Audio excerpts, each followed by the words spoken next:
সোমবার মুখ্যমন্ত্রীর হাত ধরে স্টপ ডায়রিয়া ক্যাম্পেইনের শুভ সূচনা হল আগরতলা প্রজ্ঞা ভবনে। এদিন শিশুদের ওআরএস এবং জিঙ্ক ট্যাবলেট খাওয়ানো হয়। ডায়রিয়াজনিত রোগের কারণে প্রতি বছর সারা দেশে প্রায় 50,000 শিশুর মৃত্যু হয়।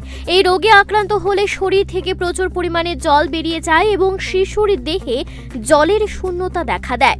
শিশুদের ডায়রিয়াজনিত মৃত্যুর হার শূন্যের কোঠায় নিয়ে আসার উদ্দেশ্যে সরকার স্টপ ডায়রিয়া ক্যাম্পেইন সূচনা করেছে। এই অভিযান চলবে আগামী 31শে আগস্ট পর্যন্ত।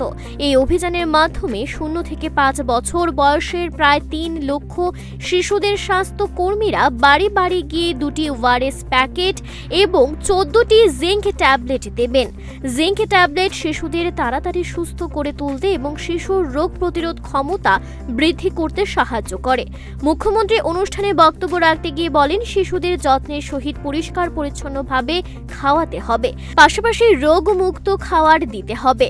পরিবারের সকলে পরিষ্কার পরিচ্ছন্নতার অভ্যাসের মাধ্যমে শিশুদের খাওয়াতে হবে।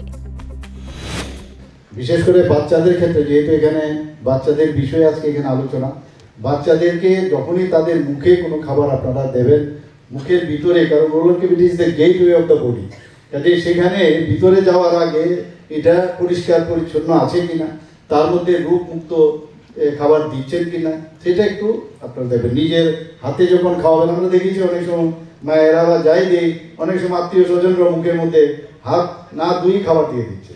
তো এই দিক দিয়েও কিন্তু আমাদের অনেক সময় সচেতন হওয়া উচিত এবং সেইভাবে, কারণ আমাদের যখন এইডসে আমরা আমাদের যখন এখানে কোভিডে আক্রান্ত হয়েছি, কোভিডের সময় আপনারা দেখেছেন কি অবস্থা দাঁড়িয়েছিল, তখন কিন্তু আমাদের পরিষ্কার পরিচ্ছন্নতার বিষয়টা অনেক বেশি আমরা কিন্তু সচেতন হয়েছি। তো আমি আশা করি সেই দিক দিয়ে সারা ত্রিপুরার মানুষ আরো সচেতন হবে। মুখ্যমন্ত্রী আরও বলেন, জন্মগত হৃদরোগে আক্রান্ত শিশুদের বিনামূল্যে চিকিৎসা পরিষেবা দেওয়া হবে। প্রয়োজনে যদি অস্ত্রোপচারের প্রয়োজন হয় তাও করা হবে। সেই লক্ষ্যে 10 মে 2024 সালে অ্যাপোলো হসপিটাল সহ দেশের আরও 2টি হসপিটালের সঙ্গে রাজ্য সরকার মৌ স্বাক্ষর করেছে। পাশাপাশি চিকিৎসার সম্পূর্ণ খরচ বহন করবে রাজ্য সরকার। এখানে আপনারা জানেন যে যদি কারোর জন্মগত শারীরিক ত্রুটি বা দেরিতে বেড়ে ওঠা হৃদরোগ ইত্যাদি রোগে যদি আক্রান্ত হয়, তাদেরকেও বিনামূল্যে আমাদের সরকার থেকে তাদের চিকিৎসা এখন প্রদান করা হয়। আপনারা নিশ্চয়ই জানেন যে এর মধ্যে আমি আনন্দের সাথে আমি জানাচ্ছি যে 10 মে 2024 আমরা চেন্নাইয়ে যে অ্যাপোলো হসপিটাল আছে, সেখানে একটা মৌ রাজ্য সরকারের সাথে হয়েছে।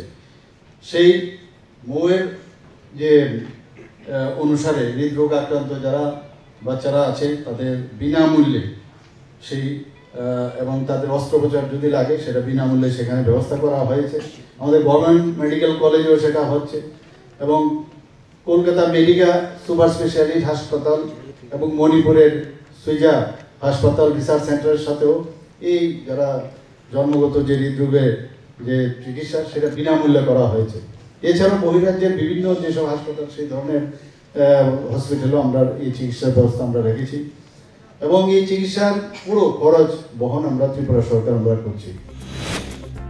অনুষ্ঠানে অন্যান্যদের মধ্যে উপস্থিত ছিলেন রাজ্যের ড্রিঙ্কিং ওয়াটার পানীয় জল এবং স্বাস্থ্য বিধান দপ্তরের সচিব তাপস রায়, স্বাস্থ্য এবং পরিবার কল্যাণ দপ্তরের সচিব ডক্টর ব্রহ্মিত কৌর, রাজ্য স্বাস্থ্য অধিকারের অধিকর্তা ডক্টর সঞ্জীব দেববর্মা, পরিবার পরিকল্পনা এবং রোগ প্রতিরোধ অধিকারের অধিকর্তা ডক্টর অঞ্জন দাস, জাতীয় স্বাস্থ্য মিশনের মিশন অধিকর্তা রাজীব দত্ত, জাতীয় স্বাস্থ্য মিশনের যুগ্ম অধিকর্তা বিনয় ভূষণ দাস সহ অন্যান্য আধিকারিকগণ।